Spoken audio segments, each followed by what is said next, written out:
You guys are going to want to make my pear and walnut salad because it's frigging banging. Here in Australia, we're coming into summertime.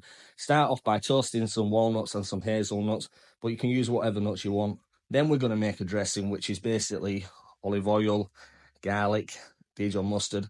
I'm using some syrup, but you can use maple syrup, honey, salt, pepper, and so on. And then all you do is pop it in a jug, give it a bit of a mix up, and then we're going to whack it into a bottle and we're going to emulsify it, which basically means bring it all together so it's not split.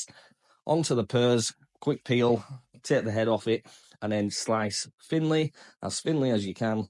My slicing is not the best neither, guys, so don't worry about it. And then cut them in half like this. Now, with the fennel, I'm going to keep some of the fennel topping because it'll be just nice on top. And then nice and slice thinly again. And then same with a little bit of red onion. All adds flavour and colour. And then I'm just using some mixed leaf salad here. Arrange it on the plate, pop your nuts on all over, scatter them all over. And then basically we go on with our fennel and then some red onion. And obviously we're going to pop out pear on there.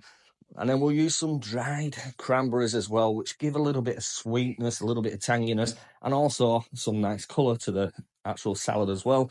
Because I think the salad should be loaded, full of flavour, full of colour, and that's what you want. So this salad, you can have it on its Todd, which means on its own. It's a British word, or with something else, it's yum.